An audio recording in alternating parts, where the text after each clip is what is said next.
Right, so Darfur is a region of Sudan, and this crisis happens in the background of the Sudanese civil war, where the government is fighting various rebel groups, not just in Darfur but across the whole country.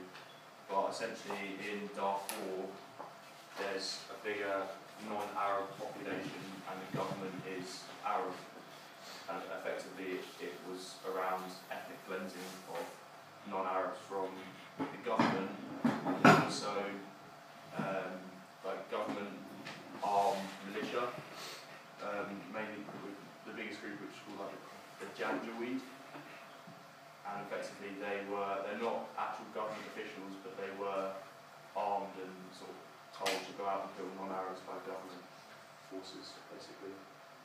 So then you've got a number of sort of non-Arab groups, like rebel groups forming up, and it becomes sort of a civil war where you've got two sides, and then some civilians caught in the middle, like just ethnic cleansing and a lot of killing. So that's just some sort of why. They wanted to protect civilians, obviously there were civilians in the middle of the whole crisis. They wanted to secure access for humanitarian assistance throughout the crisis, and mediate between rebel forces and the government, and promote human rights and rule of law. So the UN didn't really, this is a good example of UN failure, not just because there's a lack of action taken, but because various people on the UN Security Council didn't particularly want any interventions. So one of the actions tried by the UN was an oil sanction, because Sudan produces oil, but that was that's resolution 1564. But that was effectively blocked by China in particular, because the China's state-owned company CNPC controls 60 to 70% of Sudan's oil. So they've got direct commercial interest in keeping Sudan's oil in particular flowing. So that was one action that the UN tried, but didn't work because they were blocked by people on the Security Council. What was that stat that the Chinese company had? The CNPC, which is Chinese state-owned company, controls between 60 and 70% of Sudan's oil. They also, it was the late, what was that, 30th of July 2004, they gave Sudan 30 days to disarm the Janjaweed, to sort of bring the leaders to justice.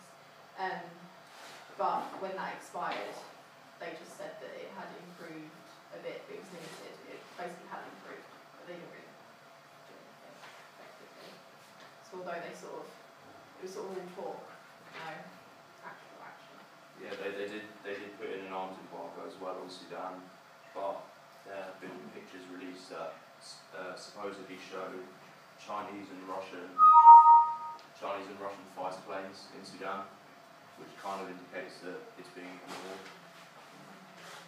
Again, by the people who are on the UN Security Council and should be sort of upholding what the UN are doing.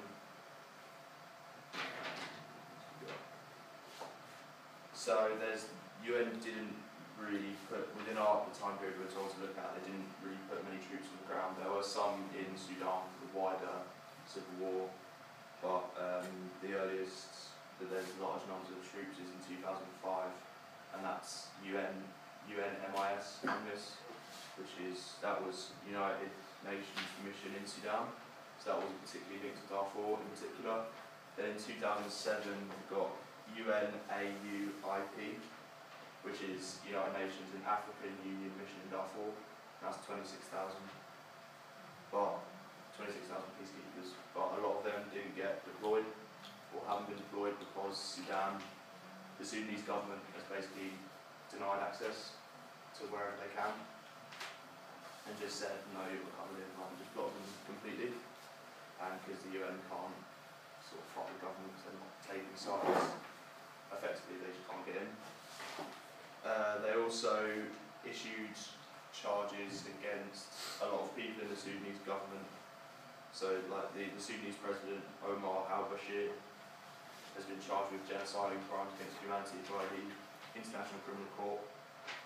But they have no way of sort of bringing him to custody and trying him. So there's various members of the government.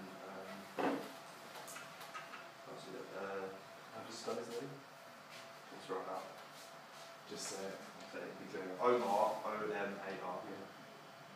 Then A-L, Yeah. like dash, Yeah. B-A-S-H-I-R. So he's the Sudanese president. And then also the humanitarian affairs minister, Sudan's humanitarian affairs minister, has also been charged, and the Janjaweed militia leader. Two of them have been charged on 51 counts of war crimes and crimes against humanity, but there's no way of actually charging them because there's no appetite for putting troops on the ground to sort of create a situation where there can be peace.